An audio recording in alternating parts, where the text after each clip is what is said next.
नमस्कार। आज हम उस डिवाइस की बात करेंगे जो हमारी जेब में तो रहता है पर अक्सर हमारे दिमाग पर हावी हो जाता है। हमारा स्मार्टफोन। आइए स्क्रीन के दोनों चेहरों को समझते हैं और देखते हैं कि इस पर कंट्रोल कैसे किया जाए। ये तो हम सबके साथ हुआ है ना। साइक्टुगो का ये सवाल बिल्कुल उसी दुखती रग पर हाथ रखता है जिसे हम आज समझने वाले हैं। आखिर कैसे एक छोटी सी आदत हमारे इतने कीमती घंटे खा जाती है। और देखिए, यही तो सारी कहानी का निचोड़ है। हमारा स्मार्टफोन, आप समझिए, एक सिक्के के दो पहलुओं जैसा है।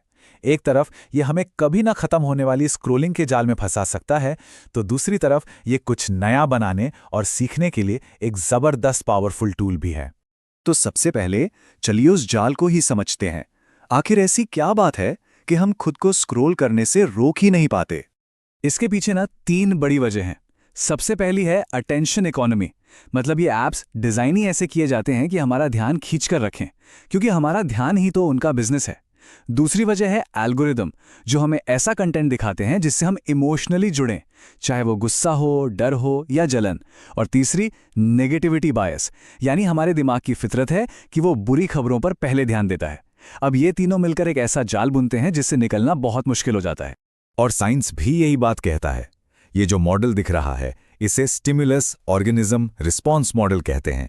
आसान भाषा में कहें तो स्मार्टफोन एक स्टिमुलस यानी एक बाहरी उकसावा है जो हमारे दिमाग और हमारी भावनाओं यानी ऑर्गेनिज्म पर असर डालता है। और इसका रिस्पॉन्स या नतीजा अक्सर तनाव और खराब सेहत के रूप में सामने आता है। तो ये सिर्फ एक बुरी आदत नहीं है, ये एक पूरा चेन रिएक्शन है। और इस नेगेटिव नतीजे का एक नाम भी है, टेक्नो स्ट्रेस।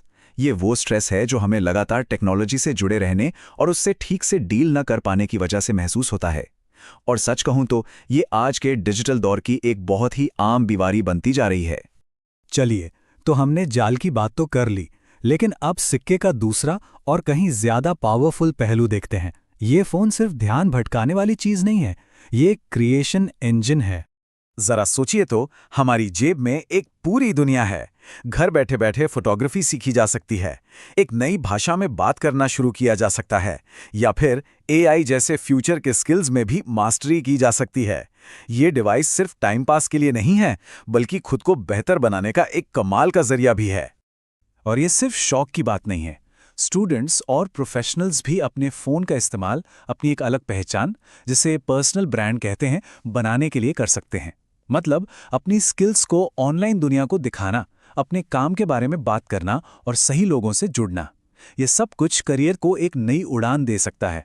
और मज़े की बात यह है कि ये सब इसी फ़ोन से मुमकिन है।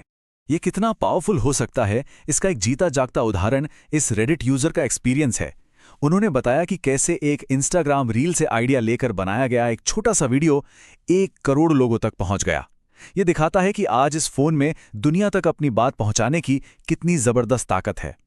देखिए, फर्क डिवाइस में नहीं है, फर्क है हमारी सोच में, हमारी मानसिकता में।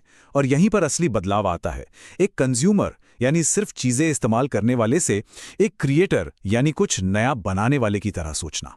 चलिए इस फर्क को थोड़ा और समझते हैं। कंज्यूमर माइंडसेट क्या है? बस बैठे रहना, कंटेंट देखते जाना और तुरंत मजा चाहना। वहीं दूसरी तरफ क्रिएटर माइंडसेट एक्टिव होता है। वो नए आइडियाज सोचता है, प्रॉब्लम का हल निकालता है और पहल करता है। ये सिर्फ लेने के बारे में नहीं, बल्कि दुनिया को कुछ देने के बारे में है। और सबसे जरूरी बात यह है कि जब कोई क्रिएटर की तरह सोचने लगता है तो वो अपनी जिंदगी का कंट्रोल अपने हाथों में ले लेता है।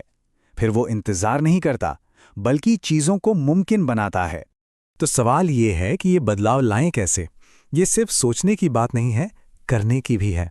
तो यहाँ कुछ प्रैक्टिकल टूल्स हैं जो कंट्रोल वापस पाने में मदद कर सकते हैं। चलिए कुछ सबूत देखते हैं। टाइम ब्लॉकिंग नाम की एक टेक्निक है जिसमें दिन के हर घंटे को एक खास काम के लिए फिक्स कर दिया जाता है। एक हालिया स्टडी में पता चला कि जिन स्टूडेंट्स ने इसका इस्तेमाल किया, उनकी लास्ट मिनट रट्टा मारने की आदत 37% कम हो गई और उनका औसत जीपीए भी बढ़ गया। ये दिखाता है कि इरादे के साथ काम करना कितना असरदार है। और अच्छी खबर यह है कि टेक्नोलॉजी इसमें हमारी दुश्मन नहीं, दोस्त बन सकती है। स्ट्रक्चर, टिक टिक और फॉरेस्ट जैसे कई ऐप्स हैं जो टाइम ब्लॉकिंग को बहुत आसान और मज़ेदार बना देते हैं। ये ऐप्स किसी को भी अपने समय का मालिक बनने में मदद कर सकते हैं। और इसे शुरू करना ना बहुत ही आसान है। बस 3 सिंपल स्टेप्स हैं। पहला, अपने सारे काम एक जगह लिख लीजिए। दूसरा, हर काम में कितना टाइम लगेगा इसका अंदाजा लगाइए। और तीसरा, उन सबको अपने कैलेंडर में सेट कर दीजिए। बस हो गया। लेकिन उन पलों का क्या जब स्क्रॉल करने की इच्छा बहुत तेज होती है? उसके लिए भी कुछ क्विक टिप्स हैं। बस 5 मिनट का ब्रेक लीजिए, अपने फोन की स्क्रीन को ब्लैक एंड व्हाइट यानी ग्रे स्केल कर दीजिए, रंगी उड़ा दीजिए, या फिर कुछ छोटा सा ही सही पर कुछ बनाइए। ये एक छोटा सा एक्शन तुरंत मानसिकता को कंज्यूमर से क्रिएटर में बदल देता है। आखिरकार हम फिर से वहीं पहुंचते हैं। टेक्नोलॉजी ना तो अच्छी है ना बुरी, ये सिर्फ एक औजार है, एक टूल है। असली शक्ति हमारे चुनाव में है। इस बात को याद रखना बहुत जरूरी है। हमारा समय, हमारी मानसिक शांति और हमारा ध्यान, ये बहुत कीमती हैं। इन्हें अंतहीन स्क्रॉलिंग की उलझन में खोने नहीं दिया जा सकता। आज का ये विश्लेषण इसी सवाल के साथ खत्म होता है। अगली बार जब कोई अपना फोन उठाएगा तो क्या वो एक कंज्यूमर होगा या एक क्रिएटर? चुनाव हर किसी के अपने